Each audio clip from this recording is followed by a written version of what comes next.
سلام. سلام، خوش اومدی عتی. خیلی خوش اومدی. من حسینم. من پارسیلام. بالاخره اومدی خونه ما. خوش اومدید به پنت هاوس ما.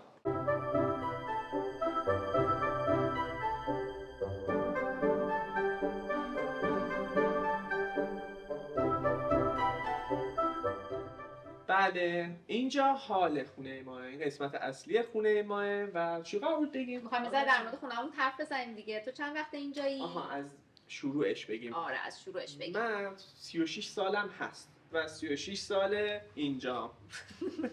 شما 4 سال فکر می‌کنم 4 5 سال. من عضو جدیده در واقع این خونه، ولی تو خیلی ساله که اینجایی. آره، من 36 ساله که فکر می‌کنم مثلا 2 سالش اینجا نبودم. اونم تو اون 2 سالی که این خونه داشت ساخته میشد من نبودم. من می‌دونی خونه قبل از اینکه این شکلی بشه عتی جان، یه خونه ویلایی قدیمی آجر بهمنی بود. خیلی خوشگل بود. یه حیاط داشت، یه حوض داشت توش، این فواره‌های خوب و اینا از اونها داشتش. من خیلی قدیمه. ولی خب به خاطر اینکه بزرگتر شدیم، خانواده یه ذره دیگه مستقل شدیم، هر کدوم دیگه رفتیم سر خونه هامون. پدرم اینجا رو ساخت 3 طبقه و هنوز هممون با هم دیگه توی خونه داریم زندگی می‌کنیم. پارسیلام 4 5 ساله که پیشمونه. 4 سال دیگه. آره، نزدیک 5 ساله. یه چند ماه دیگه میشه 5 سال. آره، ما تیر 98 با هم دیگه عقد کردیم تو همین خونه با نزدیک فکر کنم مثلا 20 25 نفر از دیگه عزیزانمون و فامیلای خیلی نزدیکمون و من از همون شب دیگه اینجا موندگار شدم. اولش خیلی وسیله نداشتیم. وقتی که پارسیلا اومد ما با هم دیگه کل وسیله‌های خونه رو خریدیم. آره، همه رو با هم دیگه خریدیم، ساختیم. حالا داستان‌های عروسی و خواستگاری و اینا رو باشه بعداً براتون توضیح میدیم.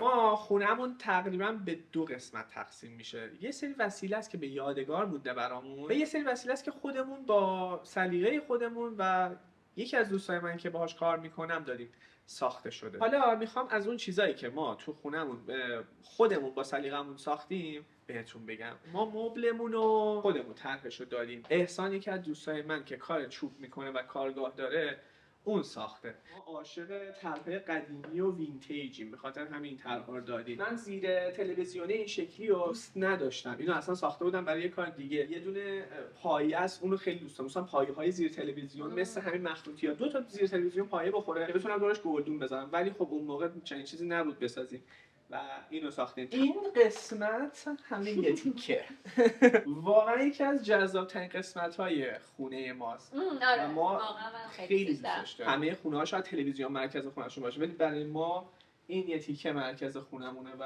خیلی دوست داریم واقعا. یه چیزی بذاریم؟ آره. چی بذاریم؟ بیا ببینیم که مورد علاقه‌مونه. این مایکل جکسونه.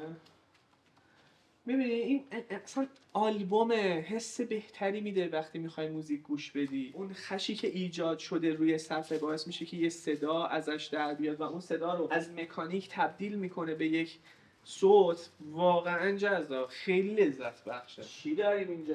من التون جانم خیلی التون جانم قشنگه. اونم آره. سیلا هم داریم حتی. چون عتی از ترکیه اومده آره. برای سیلا میذاریم که حس خونه رو داشته باشه. واقعا میگی؟ آره. عتی دوست داری سیلا بذاریم؟ دوست داره. عالی. بله. بیا شما بذارین. آها. خیلی هم چیز حساسیه. من انقدر که حسین حساسه نسبت به این موضوع اصلا میترسم که صفحه بذارم. اصلا خیلی پروسه جذابیه. خیلی فکر برای موزیک گوش دادن بعد این کارا رو انجام به جذاب نیست واقعا. با برقصیم.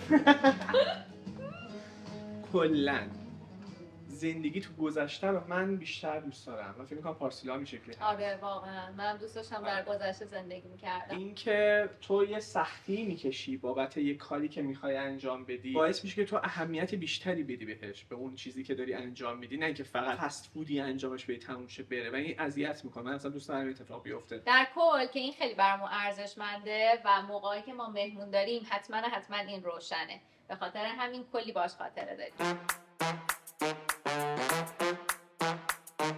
خب عتی، حالا میخوام برات راجع به وسایلی بگم که پشتشون پر از خاطره است و بهمون رسیده و برامون خیلی ارزشمنده. اولیش این چرخ خیاطیه که حسین تو بگو که از کجا بهت رسیده؟ آره، مادر بزرگم بوده، رسیده به مادرم و مادرم رسیده به من. این چرخ خیاطی مادر بزرگم. یه چیزی که خونه ما داره اینه که ما خونمون پر آباژوره و ما اصلا نور سقفی نداریم. بعضی وقتا که حالا مثلا مامانای حسین میان پیش ما هی دنبال چراغن که بزنن که میاد خونمون آره. میزنه چراغا رو ببینه چرا چراغ روشن نمیشه. آره. هیچ جای خونه روشن نمیشه. دقیقاً این دو تا آباژورمون که جفتی هم هست با هم دیگه واسه مامان من بودن و حالا من موقعی که با مامانم زندگی میکردم جزئی از وسایل زندگی ما بودن و اون آباژوره. یادمه که اون آباژورم ایتالیایی بود که مامانم خریده بود. اون موقع‌هایی که مامانم اینا رو میخرید من اصلا ارزششون رو نمیدونستم و شاید حتی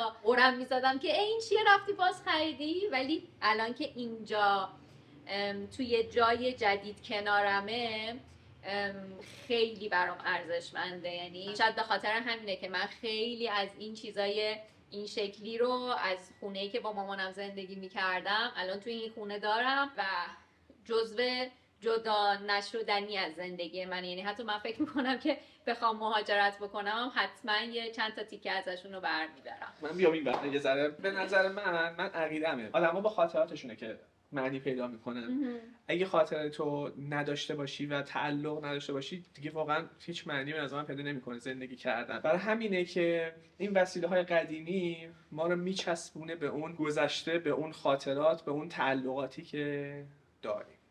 این میزم همینطور، اینم در ادامه چیزاییه که من از خونه تجربهشمون آوردم و ما حالا روش یه سری وسیله‌ام گذاشتیم که اینا خیلی سنگینه. خیلی سنگینه ها. خیلی این نمیدونم چی داره. بله اسبه. فکر کنم که تو دیدی تو خونه ما که ما خیلی بودا داریم توی خونمون. مثلا حالا این بودایی که دارین می‌بینی آره یا یه بودا داریم اونجا بزرگه. باز دم تلویزیون چند تا بودا داریم. مامان من خیلی بودا دوست داشت. موقعی که میرفت کانادا پیش خواهر من، چون من 2 تا خواهر دارم که هر 2 تاشون پیشم نیستن و کانادا، به جای که سوغاتی بیاره بودا می آوردیم و می‌دیدیم در چمدون باز میشد یه بودای گنده اومد بیرون. اونم خیلی مهمه برای تا اونجا که من میدونم. دست میزنم بهش عطی جان میبینیم چیه، دست میزنم منو کتک میزنم. شاید به خاطر این یه ذره میترسم چون قبلا خودم زده بودم و این حباب روشو شیکونده بودم و خیلی سعی کردیم که بتونیم دوباره براش یه حباب پیدا بکنیم. به خاطر همین اینم الان من دوباره خیلی مراقبشم که دوباره نشکنه. اینم عکس جوونیه مامان منه با 2 تا از خاله ها. هر 3 تاشون هم الان دیگه نیستن. چرا من گریه میکنم؟ نه گریه کنم. چرا گریه کنی؟ مشکلش چیه؟ اینجا ما یه چمدونی داریم که این چمدون مال بابام بوده. تقریبا 16 سالم بود که بابامو از دست دادم. چیزی که یادمه بابام با این چمدون مسافرت میرفته. بابام یه دونه دوربین پولاروید هم داره. بابا من خیلی به عکاسی علاقه داشته. توی تلویزیون کار میکرد، توی رادیو، تهیه کننده رادیو بود قبل از انقلاب. ولی کلا خیلی آدم آرتیستی بودش. تئاتر کار میکردش، عکاسی میکردش و این دوربین هم از بابام داریم. عطی یه چیز دیگه هم هست در مورد خونه ما، اونم اینه که ما گلوگی‌ها هم خیلی داریم خونه و این علاقه من خیلی زیاده به گلوگی‌ها. البته بجز این یه دونه تو رو خدا نشون ندید. یکی از دلایلی که به گلوگی‌ها خیلی علاقه دارم اینه که تو زندگی کلا میگن که تو قرار نیست به یه هدف برسی. یعنی اینجوری نیستش که فقط به هدف بچسبی. پروسه رسیدن به هدف خود هدفه، شبیه خود هدفه. مثل گل و گلدون میمونه و آدم واقعا یاد میگیره. از این حرفای قلمبه سلمبه نمیخوام بزنم واقعیت، ولی اینکه تو هر روز بلند میشی به گلات آب میدی و بهشون اهمیت میدی باعث میشه که تو از این پروسه لذت ببری. نه اینکه گلدونه بزرگ شه و قراره چی بشه، چیزی قرار نیست بشه. گلدون قراره همون قد بمونه و قراره حالا مثلا یه ذره فقط برگاش بیشتر بشه یا مثلا بلندتر بشه. چیزی که ازش باید لذت ببری اینه که در کنارش زندگی کنی. خیلی گنده نبود حرفام؟ نه.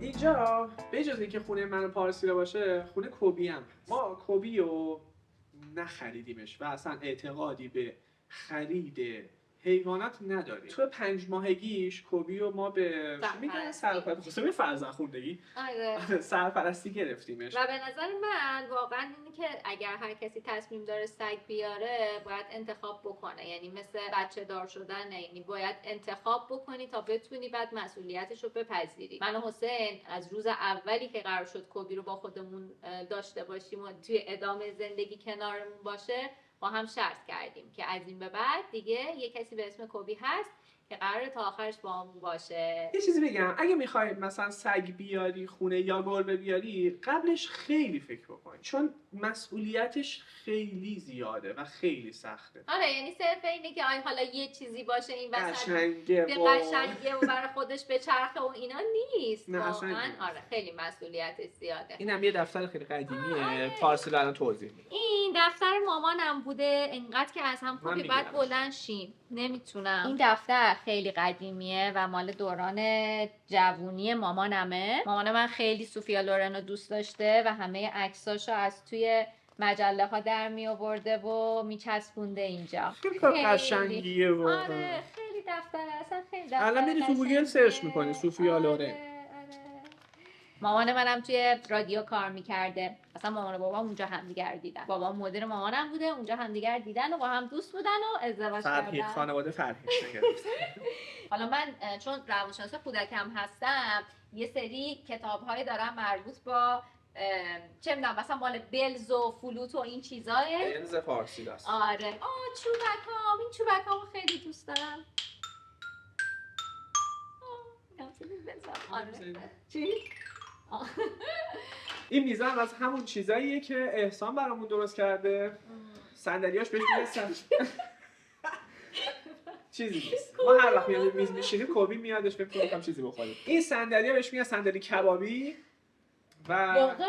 آره به خدا ببینیم صندلی کبابی. کجا میای بالا؟ صندلی که میشیم روش. این شهر بازی مونه، قسمت شهر بازی خونم بوده. مثلا شهر بازی پیچاشو هیچ وقت نبستیم. این گلای زیبارم برامون خودت عطی و آره آوردن. مرسی ازتون. کوبی کجا آمد؟ بله. من توضیح بدیم بریم کوبی. دو تا چیز دیگه میخوام بهت نشون بدم عطی. این دو تا واکمن است و ما یه زمانی واقعا با این واکمن ها آهنگ گوش میدادیم. خیلی چیز عجیبیه. کاست میذاشتیم اینجا آهنگامون رو با این گوش میدادیم. من عاشق رادیو هم بودم، الان دیگه گوش نمیکنم. شاید به خاطر اینکه مامان بابای من مثلا رادیویی بودن و اینا. من رادیو گوش کردن یکی از واقعا هابیای زندگیم بود، یعنی شبها با صدای رادیو حتی میخوابیدم. الان که اینا رو دیدم یادم اون موقع افتادم. اون دوتایی هم که اون بالاه شمدونای عروسی مامان بابامه. دوتا لالم داشته که دیگه لاله هاش طی این سالها شکسته.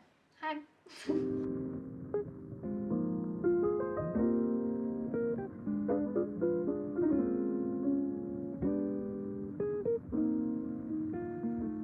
واقعا قلمرو منه، یعنی حسین. من ویزام امضا شده که این پشت وایسادم. خب من واقعیت اینه که بیشتر تایم زندگیمو تو آشپزخونه مخصوصا جلوی ظرفشویی‌ام، یعنی دائم در حال شستن ظرفم. ما هم اونجا حرف میزنیم، یعنی همونجا داد میزنه پشت ظرفشویی، داره ظرفا رو میشوی آب صدا میاد، داد میزنه. در مورد تابلو هم توضیح میدی برامون؟ عطی‌ها برامون آوردن. خیلی جالبه که اینجا نشسته، انگار که اینجا از قبل جاش بوده و روش نوشته هر خونه یه قصه است. این خیلی برامون دوست داشتنیه و مطمئنم که هر جای این کره خاکی که باشیم این تو چمدونمون قراره که با همون بیاد. یه چیزی که در مورد خونمون هست من دوستش دارم اینه که ظرفشوییمون رو به کوچه است. پنت‌هاوس که گفتم. این دقیقا ویو شهر به سمت جنگله. دیوارای روبرومونه، ولی من همینی که دارم وقتی ظرف میشورم مثلا کوچه رو نگاه کنم نور میبینم یکی رد میشه برام جذابه. خب اینجا یه دونه از این هاون هم داریم که خیلی جفتش میگم مثل که خیلی سنگینه. آره اینم چیه جستش؟ نمیدونم فکر کنم برنجه. آره اینم باز مال من بوده، از خونه تجریش اومده. من با این هیچ کاری نمی‌کنم. فقط کاسه تبتی به عنوان کاسه تبتی ازش استفاده میشه. اینجا که گازمونه که من هر از چندگاهی اینجا آشپزی میکنم، ولی از اونجایی که من خیلی روی گاز حساسم که کوچکترین روغنی روش ریخته نباید بشه، حسین خیلی کم اینجا اجازه ورود داره. آره ولی کلا آشپزی خیلی فرآیند طولانیه، لذت بخشه. به خاطر همین من دیگه حالا اون روزایی که سر کار نباشم بتونم آشپزی کنم یه صبح یه غذا میذارم. من آشپزی برام جذاب نیست اصلا. داشتم حرف میزدم میدونم ولی خب من حرف زدم بگم که نیست. من نیست. آره من دوست دارم. خلاصه که بخوام آشپزی بکنم از یه صبح تا شب اینجا پای این گازم. عتی به اتاق ما خوش اومدی. بیا تو اتاقمون رو بهت نشون بدم. خوش اومدید به اتاق بزرگ ما.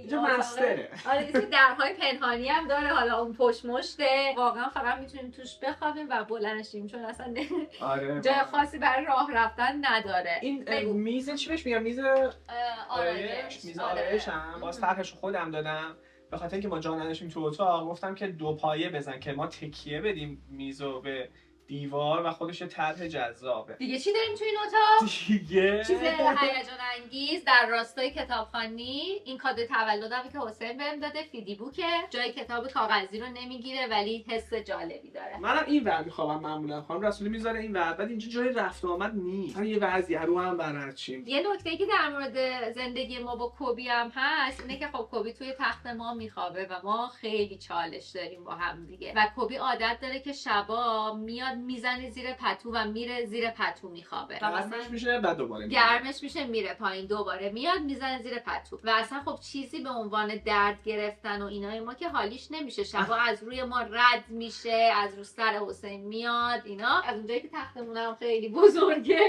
که سر چالش داریم ما دیگه. بریم اتاق بعدی نشونش بدیم. بریم اتاق بعدی. آخرین اتاقه. اتاق پنت هاوس. خیلی اینجا اتاق لباس، کار و رخش خونه خانم رسولی. نه خیرم و اتاق تمرین. یکی از چیزایی که خیلی دوستش دارم اینه عزیزم، این آینه دقیقه منم آره. هست. خیلی زمان زیادی رو دوچرخه سواری میکنم و خیلی دوست دارم دوچرخه سوار شدن و به خاطر اینکه تمام فکر و ذکرمو آروم میکنه، اوورتینکمو میاره پایین، آرامش بهم میده، باعث میشه که بتونم راحت‌تر فکر کنم، تصمیم گیری کنم و یه ذره زندگی راحت‌تر بگیرم. در اصل الان که زمستونه و هوا کثیفه، روی ترینر تمرین تو اتاق میکنم، ساعت 6 صبح بیدار میشم، معمولا صدای هواپیما میده. واقعا صدای هواپیما میده. آره اگر هم هوا خوب باشه و دیگه مثلا زمستون نباشیم میرم بیرون دیگه، صبح ساعت 6 دوباره میشم میرم بیرون، یه ساعت دو شخص سواری میکنم میام. اصلا یه چیزی هم اینجا من بگم، یکی از دلایلی که من با حسین ازدواج کردم اینه که دوچرخه سواری میکرد. اوایل دوستیمون رفتیم واسه منم یه دوچرخه گرفتیم با هم دیگه میرفتیم دوچرخه سواری. اینو هم که کمدامونه. می‌خواستم آینه شمدونه آها آرمیا عروسی میدم نشون بدم، عروسی که عقدمون اون کبوتره مثل که منم.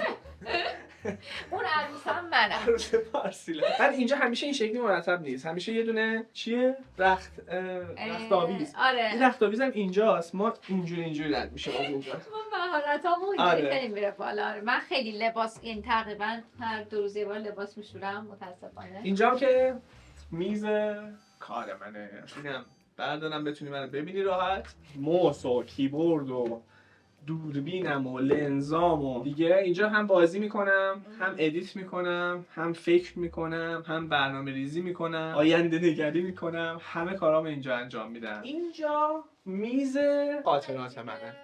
تمام اینا خاطرات زندگیه، مخصوصا منه بیشترش و چند تاش برای پارسیلا، مثلا لگو برای پارسیلا. کلید بنزمه، بنز 190 داشتم که موتورش یاتاهان زد، ماشینو بدنش رو جدا و موتورش رو انداختیم دور، فروختم رفت. کلیدش رو برای نگه داشتم بخونم. عینک بابا بزرگه. آره عینک بابا بزرگم اینجا. حیوان مورد علاقم عقابه. خیلی واقعا عقابو دوست دارم. دیروز اینا داده بودم خانم رسولی پوشیده بود، جلینگ جلینگ صدا می‌داد پاش.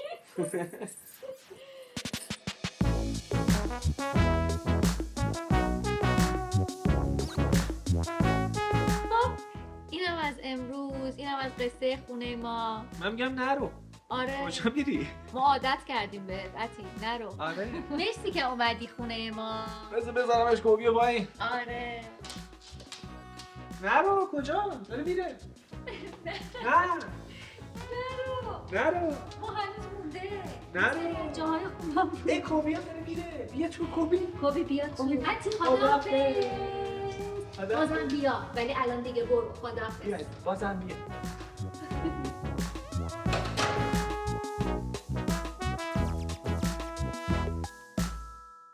سلام عتی. خوش اومدی. بالاخره اومدی. خیلی خوش اومدی.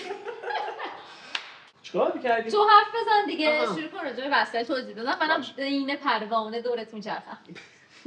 فرشته. آها چی بگی؟ چی قلمرو منه. پس بگو. شروع شده؟ آره شروع شده. آها بگو. منتظر یک دوستم. یه زمانی من اینفلوئنسر بودم و خب الانم اینفلوئنسری؟ نه دیگه نیست. اینفلوئنسری برای من. خب